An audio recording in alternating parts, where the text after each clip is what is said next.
but I miss the gym. Don't let that stop you from getting in your home workouts. Today's warm-up is a 10-minute AMRAP. I'm going to cycle through 3 different movements for a total of 10 minutes. Just get some movement in and warm up these joints. First movement is going to be 10 single leg dumbbell deadlift. Get your feet square underneath your shoulders.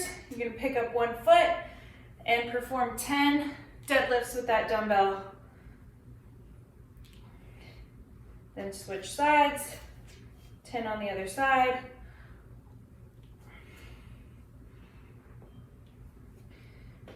Ten and 10.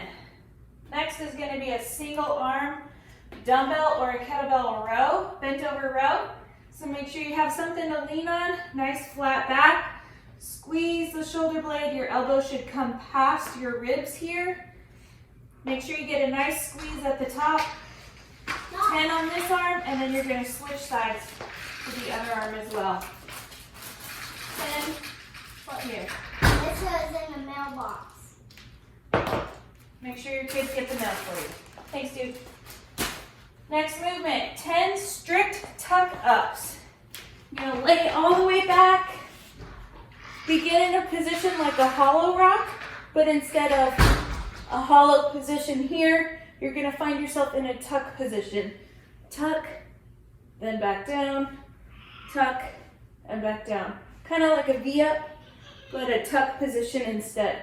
10 of those. Then back to the deadlift with the dumbbell. Workout today is going to be 5 rounds for time. First movement is a 300-meter run. If you don't have somewhere that you can run, but you do have a bike or a rower, a 400-meter row or about 1:45 on the bike. Or you can aim for like 1.5 minutes, 1:45 of just movement, whether it be mountain climbers, jump rope, jumping jacks, something that keeps your whole body moving in that run-like formation for that amount of time. Next movement will be 15 Russian kettlebell swings. For a Russian swing, you're going to swing it only up to eye level. It's not all the way overhead. Therefore, your kettlebell is going to be a little bit on the heavier side today if you have one available. For the movement itself, make sure you're using your hips and your glutes to generate momentum for the movement. Tap that imaginary wall behind you. Squeeze the glutes together, keeping your core nice and straight to bring the bell all the way to eye level here. Make sure you ease it back down. If you have a lighter kettlebell, go ahead and do American swings all the way up overhead until your wrists, elbows, and shoulders and hips are all stacked in a straight line. Next movement's gonna be 3 rope climbs. I don't know about you, but I don't have a 15-foot rope hanging anywhere near my house. So I'm gonna scale that back and do 10 strict pull-ups instead. If you can, get a nice wide grip on your pull-up bar. Get your chin all the way over bar and then back down for a total of 10. If you're still working on your pull-ups, there's plenty of ways to scale this. You can do jumping pull-ups, starting with your arms fully extended and a bend in your knee. Jump until your chin is just over bar and then try to control that descent. So don't just slam all the way down. Bend those knees, jump, and control the descent. Do 10 of those. If strict pull-ups is a little bit too easy for you, you can work the negatives. Get a pull-up, chin over bar, and then a 3 to 5 second descent to really hit those lats and light them up. Pull up, and a 3, 2, 1, descent. You can also, if you don't have anything that you can hang on to work on pull-ups, you can do bent over rows. Try to get a dumbbell or a kettlebell. You can use the same kettlebell if you like. You can get a challenging weight if you have it available and perform 10 dumbbell rows. A bent over row here, get 10 on that side, and then 10 on the other side.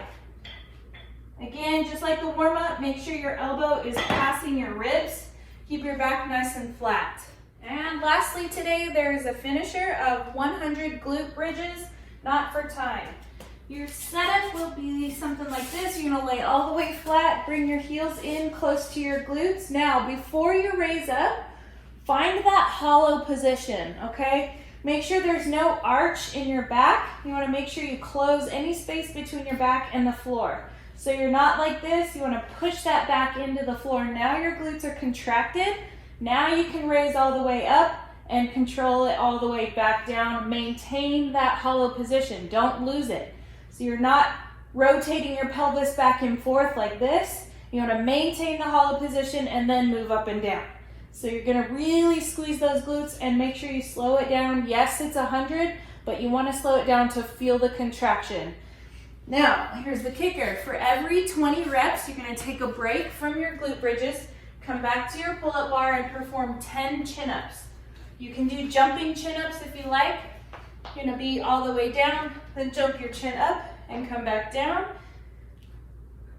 Or however you need to do those. You can also scale that to dumbbell bent over rows. Or if you want to do something a little bit different, grab a band and perform 25 to 30 banded pull-aparts to hit your back in just a little bit of a different way.